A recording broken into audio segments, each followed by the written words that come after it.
दोस्तों, बिहार में विधानसभा चुनाव होने के बाद बीजेपी जेडीयू की सरकार तो बन गई, लेकिन कब तक चलेगी ये कह पाना बहुत मुश्किल है। अभी तक तो जेडीयू की तरफ से आप लोगों ने देखा होगा कि किस तरह से बीजेपी को लेकर के लगातार बयान दिए जा रहे थे और कई जेडीयू के नेताओं ने बीजेपी के खिलाफ मोर्चा खोल रखा है, जिसके चलते तेजस्वी यादव की उम्मीदें बढ़ गई हैं कि आने वाले दिनों में बिहार के अंदर हमारी सरकार बनेगी, जिसको लेकर के एक बड़ी भविष्यवाणी और आरजेडी की तरफ से एक बड़ा दावा किया गया है। साथ ही साथ जीतन राम मांझी ने अब खुलकर बगावत कर दी है और जिसके चलते अब आने वाले दिनों में बीजेपी जेडीयू सरकार गिरना लगभग तय है। हम आपको एक एक करके बिहार की राजनीति में होने वाले उलटफेर की पूरी अपडेट देंगे। उससे पहले एक छोटी सी रिक्वेस्ट करेंगे, अगर आपको भी लगता है कि जिस तरह से बिहार में राजनीति हो रही है ये वहां के लोगों के लिए ठीक नहीं है, क्योंकि ये विकास के कार्यों में बाधा डालने वाली राजनीति है, इस पर लगाम लगना चाहिए, तो आप इस वीडियो को लाइक करके चैनल को सब्सक्राइब जरूर करिए। सबसे पहली और बड़ी खबर जो कि बीजेपी और उसके इरादों को एक बड़ा झटका देने वाली है, पढ़िए आप इस खबर को। जीतन राम मांझी ने खुले तौर पर बीजेपी से बगावत कर दी है। जीतन राम मांझी के 4 विधायक हैं और अगर चारों के चारों पलटी मार देते हैं तब बिहार में एनडीए की सरकार गिर जाएगी। बिहार के राष्ट्रीय जनतांत्रिक गठबंधन एनडीए में शामिल हिंदुस्तान आवाम मोर्चा के अध्यक्ष जीतन राम मांझी ने बड़ा बयान देकर के एक बार फिर से सनसनी फैला दी है। उन्होंने किसी का नाम लिए बिना इशारों में कहा है कि सरकार में शामिल भारतीय जनता पार्टी पर एक बड़ा हमला बोला है। जीतन राम मांझी ने एक तरफ बीजेपी को निशाने पर लिया तो दूसरी तरफ राष्ट्रीय जनता दल आरजेडी के नेता व विधानसभा में नेता प्रतिपक्ष तेजस्वी यादव को बिहार का भविष्य बता दिया है। और जीतन राम मांझी का यह बयान दर्शाता है कि आने वाले दिनों में जिस तरह की उम्मीदें लेकर के आरजेडी चुनावी मैदान में जाने का प्लान बना रही है, उसकी इस उम्मीदों पर अब लगातार जीतन राम मांझी जैसे नेता कहीं ना कहीं ऑक्सीजन दे रहे हैं। आप इस खबर को पढ़िए।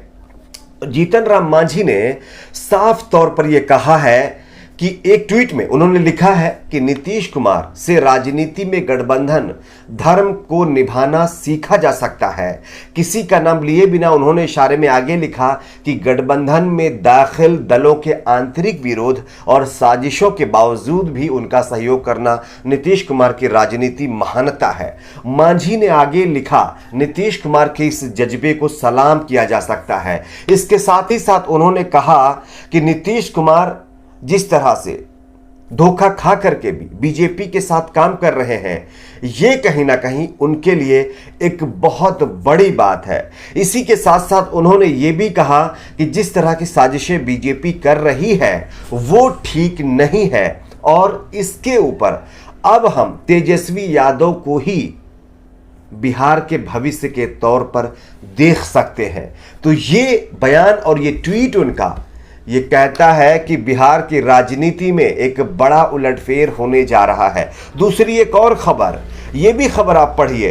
अब जेडीयू ने अपनी ताकत दिखाना शुरू कर दिया है, जिसके चलते बीजेपी की मुश्किलें बढ़ती हुई दिखाई दे रही है। आप इस खबर को पढ़िए। नीतीश कैबिनेट में अब 50-50 फॉर्मूला नहीं चलेगा, ये आरसीपी सिंह ने खुद साफ कर दिया है। यानी कि मकर संक्रांति के खास खरवास का महीना खत्म होने वाला है, लेकिन अब तक बिहार में मंत्रिमंडल विस्तार को लेकर कोई सुगबुगाहट नहीं दिख रही है। इसका सीधे तौर पर अगर किसी को कसूरवार ठहराया जा रहा है तो नीतीश कुमार ने बीजेपी को ठहराया है। मुख्यमंत्री नीतीश कुमार कई दफे सार्वजनिक तौर पर कह चुके हैं कि बीजेपी की दिलचस्पी नहीं होने के कारण कैबिनेट विस्तार में देरी हो रही है। लेकिन अब जेडीयू के राष्ट्रीय अध्यक्ष आरसीपी सिंह ने जो बयान दिया है उसके बाद यह साफ हो गया है कि नीतीश कैबिनेट में 50-50 का फॉर्मूला नहीं चलेगा।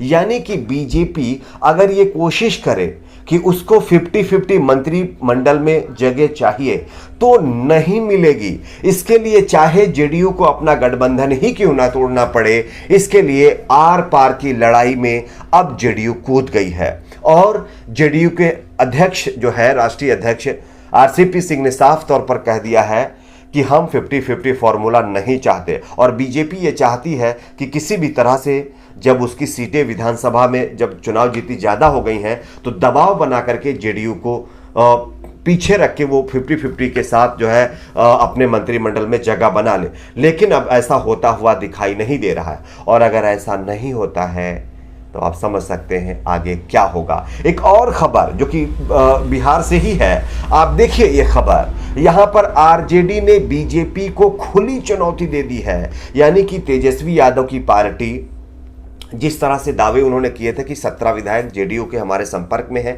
वहीं बीजेपी के एक सांसद ने दावा किया था कि आरजेडी के 6 विधायक हमारे संपर्क में हैं।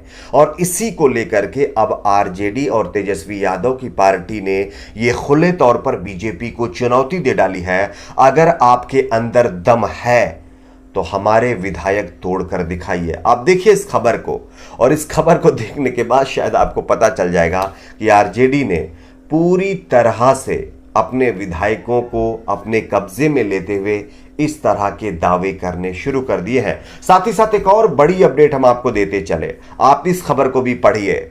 बिहार में कब सरकार गिरेगी और कब सरकार बनेगी, इसका दावा भी अब कर दिया गया है। आरजेडी का दावा है खरमास के बाद बिहार में नहीं बचेगी एनडीए सरकार। भाजपा के बिहार प्रभारी सांसद भूपेंद्र यादव ने रविवार को यह कहते हुए बिहार के राजनीति में खलबली मचा दी कि नेता प्रतिपक्ष तेजस्वी यादव को अपनी पार्टी बचानी चाहिए। इसी पर पलटवार करते हुए आरजेडी के प्रदेश प्रवक्ता मृत्युंजय तिवारी ने कहा है कि बिहार प्रभारी भूपेंद्र यादव द्वारा खरमास के बाद आरजेडी को लेकर जो चेतावनी दी है उससे राजद का बाल भी बांका नहीं होने वाला।